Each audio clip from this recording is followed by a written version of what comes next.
6월 7일 법률방송 로투데이 시작하겠습니다. 이른바 돈봉투 만찬에 대한 법무부와 검찰의 감찰 결과가 오늘 발표됐습니다. 법무부 감찰위원회는 이영렬 전 서울중앙지검장과 안태근 전 법무부 검찰국장을 면직 처리하고 이 전 지검장은 김영란법 위반으로 대검에 수사를 의뢰했습니다. 첫 소식은 정순영 기자입니다. 돈봉투 만찬 법무부 검찰특별감찰팀이 오늘 이영렬 전 서울중앙지검장 등에 대한 감찰 결과를 발표하며 징계 수위를 확정했습니다.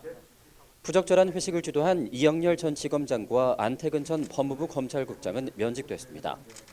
나머지 회식 자리에 동석한 노승권 서울중앙지검 1차장 검사와 부장검사 5명, 법무부 검찰과장과 형사기획과장에겐 각각 경고 처분을 내렸습니다. 특히 법무부 과장들에게 100만 원씩 이른바 경력금을 지급한 이영렬 전 지검장에 대해서는 일명 김영란법으로 불리는 청탁금지법 위반 혐의로 대검에 직접 수사를 의뢰했습니다. 그러나 모임 경위 및 성격, 제공된 금액 등을 종합해 볼 때 해당 경력금을 뇌물로 보기는 어렵다고 감찰위원회는 밝혔습니다. 차장검사와 부장검사들에게 각각 100만 원에서 70만 원을 건넨 안태근 전 국장에 대해서도 심히 부적절하지만 대가성이 있다고 보기는 어렵다며 청탁금지법 위반은 아니라고 판단했습니다. 다만 안태근 전 국장 등에 대한 관련 고발 사건이 접수된 서울중앙지검에 감찰 기록을 이첩해 수사에 참고하도록 했습니다. 감찰 결과를 발표한 법무부는 법무부와 검찰의 특수활동비 사용 체계에 대해 투명성을 확보하고 엄격한 관리가 이루어질 수 있도록 합리적인 개선 방안을 마련하겠다고 밝혔습니다. 법률방송 정순영입니다.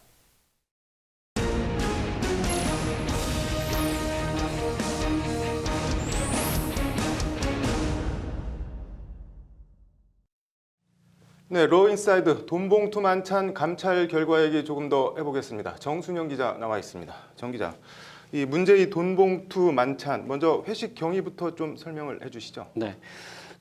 오늘 법무부 감찰위원회 발표에 따르면 네. 우병우 전 민정수석의 불구속 기소를 끝으로 네. 최순실 국정농단 수사가 사실상 끝났던 네. 지난 4월 20일 네. 이영렬 전 지검장이 안태근 국장에게 전화를 했다고 합니다. 네. 우리 특수본 차장과 그리고 부장 검사들이랑 네. 저녁을 먹기로 했으니까 시간이 되면 법무부 검찰국 과장들을 데리고 나와라. 네. 이렇게 전화를 해서 21일 날 문제의 네. 저녁 식사 자리가 마련이 된 겁니다.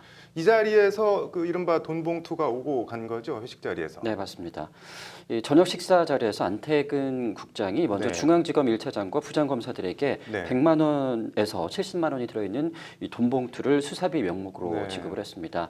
이게 또 이영렬 전 지검장도 법무부 검찰과장과 형사기획과장에게 각각 100만 원씩의 돈봉투를 네. 경력금 쪽으로 네. 지급을 한 것으로 전해졌습니다. 네. 그런데 회식을 마치고 나오면서 법무부 과장들이 네. 이 돈을 이 중앙지검의 부장 한 명에게 다시 네. 좀 돌려줘라라고 네. 반환을 한 것으로 전해졌습니다. 아, 네.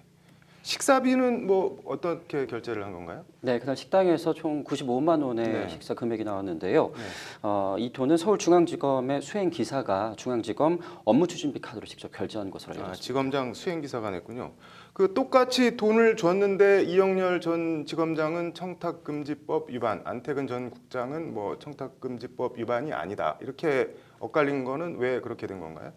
네, 먼저 이영렬 전 지검장의 경우에 네. 법무부 검찰과장과 형사기획과장이 네. 서울중앙지검 수사 등 특수활동을 실제 수행하는 사람이 아닌데도 불구하고 네. 두 사람에게 이 특수활동비로 경력금을 지급한 사안에 대해서 예산 집행지침을 위반한 청탁금지법 위반 사례라고 판단을 네. 했습니다. 반면에 안태근 전 국장에 대해서는 검찰국장은 직제 규정에 따라서 법무장관의 위임으로 네. 검찰 행정에 대한 일선 검사 지휘 감독권과 또 예산 집행 권한을 가지고 네. 있는데요. 이에 따라서 특수활동비 용도 범위 내에서 지급된 수사비는 청탁금지법상 상급 공직자 등이 주는 금품에 해당이 되기 때문에 네. 청탁금지법 위반이 아니다라고 네. 판단을 한 겁니다. 어쨌든 다 특수활동비에서 돈이 오고 갔다는 건데 이 특수활동비 이건 다 어디서 나오는 건가요? 네, 이 특수활동비는 기획재정부에서 일단 법무부에 일정 금액을 배정을 하게 됩니다. 네. 그러면 이렇게 받은 특수활동비를 일단 전액 대검찰청으로 재배정을 했다가 네. 그중에 일부를 법무부에서 다시 배분을 해서 법무부 장관과 검찰국에서 집행을 하게 됩니다. 네. 이영렬 전 지검장의 경우에는 특수활동비를 매월 네. 이 대검찰청에서 수령을 해서 사용을 해왔었습니다. 아, 그런 거군요. 이 용도는 어떻게 되나요? 따로 뭐 규정 같은 게 없나요?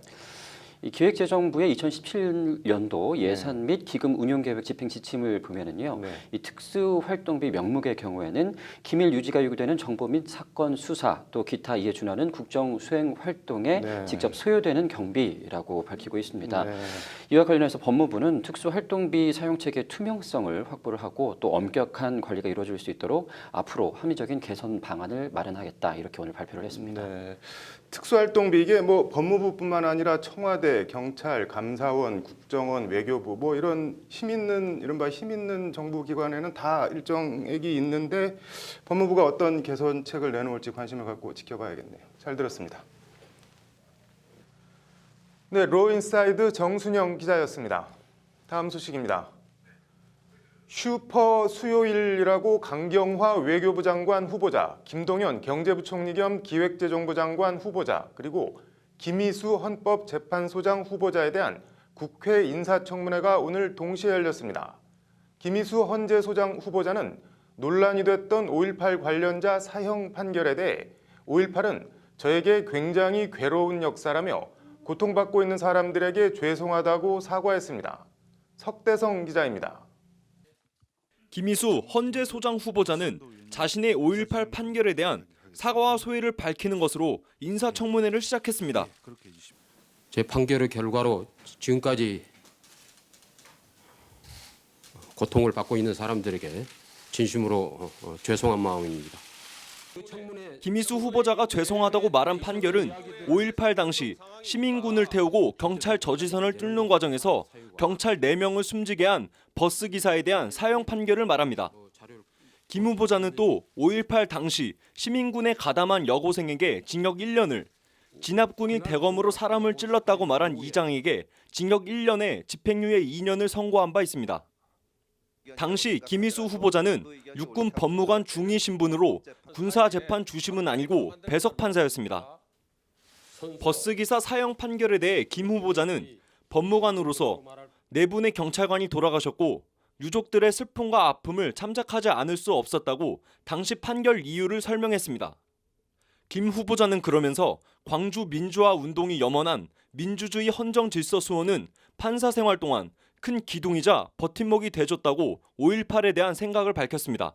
이 경험은 저에게 평생의 괴로움으로 남았습니다. 그러나 동시에 판사로서 저를 끊임없이 성찰하게 만들었던 내면의 거울이 되기도 했습니다. 주어진 실정법이 가진 한계를 넘기 어려웠다. 그럼에도 고통받는 분들께는 죄송하다는 김희수 후보자의 해명과 사과가 5.18 판결 논란을 가라앉힐 수 있을지 김 후보자에 대한 국회 인사청문회는 내일까지 계속됩니다. 법률방송 석대성입니다.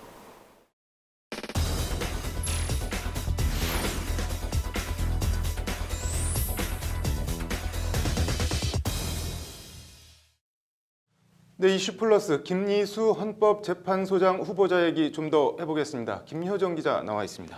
김 기자, 김희수 후보자 하면은 미스터 소수 의견이라고 불릴 정도로 어떻게 보면 진보적이고 어떻게 보면 튀는 판단을 많이 내린 인물이죠.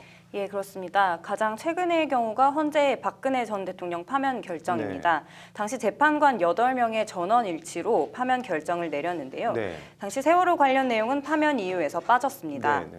그런데 김희수 후보자는 당시 세월호와 관련해 네. 보충 의견을 따로 내고 네. 국민의 생명과 안전에 급박한 위험이 초래된 국가 위기 상황이 발생했음에도 그에 대한 피청구인의 대응은 지나치게 불성실했다. 네. 피청구인은 헌법 제69조 및 국가공무원법 제56조에 따라 대통령에게 부여된 성실한 직책 수행 의무를 위반한 경우에 해당한다고 박 전 대통령을 질타한 바 있습니다. 네. 김 후보자는 국회에 제출한 인사청문 답변서에서도 이 입장에 변함이 없다고 한 번 더 확인했습니다. 네, 소신은 뭐 뚜렷해 보이는데 김희수 후보자 하면 또 떠오르는 게 통진당 해산 반대 의견이잖아요. 예, 지난 2014년인데요. 네. 당시 350여 쪽의 헌재 결정문 중에 김 네. 후보자의 반대 의견이 180쪽에 달했습니다. 네. 김 후보자는 통합진보당이 주장하는 민중 주권은 소외된 계급, 계층의 주권적 권리를 실질적으로 보장하겠다는 취지지 국민 주권의 원리를 부인하는 것이 아니라며 나홀로 해산 반대 의견을 밝혔습니다. 네. 오늘 청문회에서도 같은 의견을 재확인했는데요. 다만 이석기 전 의원의 내란 활동이 민주적 기본 질서에 위배된다는 법정 의견에는 이견이 없다고 말했습니다. 네. 김희수 후보자가 헌재 전체 의견에 반대해서 나홀로 소수 의견을 낸 것도 어떤 것들이 있나요? 네, 전교조의 법의 노조 판단에 있어 교원노조 조합원 자격을 네. 그 현직 교원으로만 규정한 그 교원노조법 제2조 합헌 결정에 대해서 네. 유일하게 반대 의견을 냈습니다. 네. 해직 교사 등의 단결권을 지나치게 제한할 수 있다는 것이 반대 이유였습니다. 네. 그 밖에 군대 내 동성애를 처벌하는 규정인 군형법 제92조의 6 합헌 결정에 대해서도 네. 범죄 구성 요건이 명확하지 않다는 이유로 반대 의견을 내는 등 소수 의견을 많이 냈습니다. 이런 이유들 때문에 김 후보자 현 헌법재판관 중에 가장 진보적인 인물로 꼽혀왔는데 오늘도 평소 소신을 뭐 가감없이 밝혔죠. 예, 김 후보자는 청문회에서 민주주의 정신과 헌법 정신의 본질이 무엇인가를 말하기 위해서 소수 의견을 내왔다며 소수 의견이 있다는 것은 그 사회가 매우 건강하고 또 헌법재판에 대한 신뢰가 있음을 전제로 하는 것이라고 말했습니다. 네. 마지막으로 앞서 리포트에서 전해드렸는데 5.18에 대한 입장도 여러 번 밝혔죠. 오늘 청문회에서. 예, 그렇습니다. 평소 5.18을 재판했다는 자체가 그렇게 떳떳한 일이 아니다. 네. 이렇게 5.18에 대한 부채의식을 여러 차례 밝혔는데요. 네. 참 그 김희수 후보자가 사형 판결을 내린 버스 기사는 그 후 어떻게 됐나요? 네, 사형을 선고받긴 했지만 네. 형 집행이 면제돼서 82년에 출소했습니다. 아, 네. 네, 이후에 재심을 통해서 무죄 판결을 받았습니다. 네. 김희수 후보자 오늘 청문회에서 헌재의 정치적 독립성은 특정 정부와의 문제가 아니다. 헌재 존립 근거와 관련되는 문제다. 이런 평소 소신을 밝혔는데 내일 청문회에서는 또 어떤 말이 나오는지 관심 갖고 지켜보겠습니다. 잘 들었습니다. 이슈플러스 김효정 기자였습니다. 다음 소식입니다.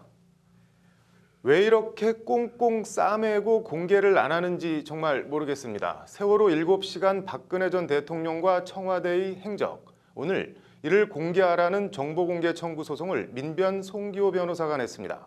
이철규 기자입니다. 2014년 4월 16일 오전 8시 50분쯤 수백 명의 학생을 태운 세월호가 가라앉기 시작합니다.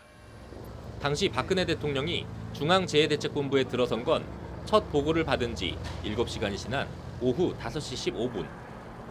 이 7시간 동안 박 전 대통령은 청와대는 무엇을 했는지 그동안 끊임없는 의혹과 논란이 계속됐습니다. 그러나 황교안 전 대통령 권한대행은 세월호 7시간 의혹을 풀어줄 수 있는 청와대 기록물 일체를 대통령 기록물로 지정해 최장 30년간 봉인했습니다. 대통령 기록물 관리법은 국가안전보장에 중대한 위험을 초래할 수 있는 기록물은 대통령 지정 기록물로 정해 최장 30년까지 봉인할 수 있도록 하고 있습니다. 이 법은 또 대통령 지정 기록물은 국회 제적위원 3분의 2 이상 찬성 또는 관할 고등법원장이 발부한 영장이 있어야 열람이 가능하도록 규정하고 있습니다.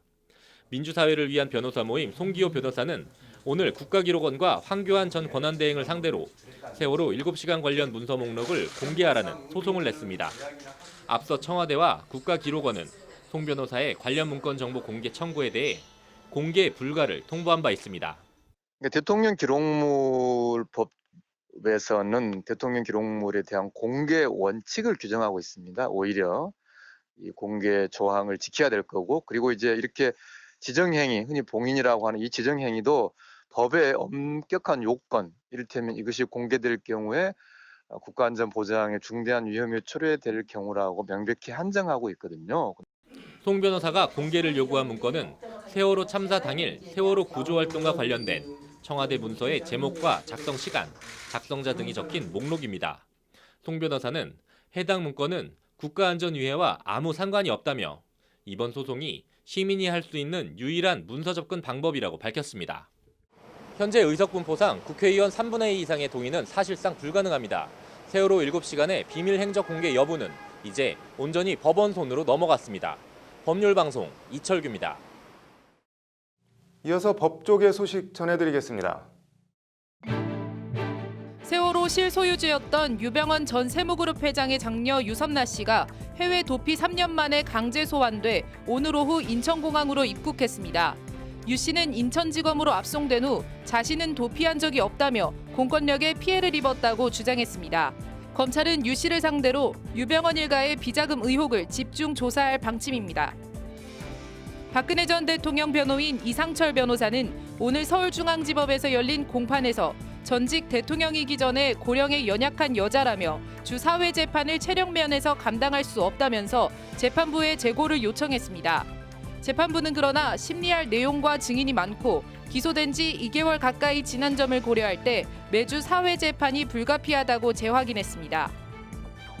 서울경찰청은 지난 대선을 앞두고 문재인 당시 후보에 관한 허위사실 유포 혐의를 받은 신현희 서울 강남구청장을 오늘 공직선거법 위반 등 혐의로 검찰에 송치했다고 밝혔습니다. 경찰에 따르면 신 구청장은 수백 명이 속한 단체 대화방 6곳에 80여 차례 문 후보 비방글을 보낸 혐의입니다. 법무법인 세종은 문재인 정부의 정보통신기술 정책 주제 세미나를 29일 개최합니다. 참가 신청은 26일까지 하면 됩니다.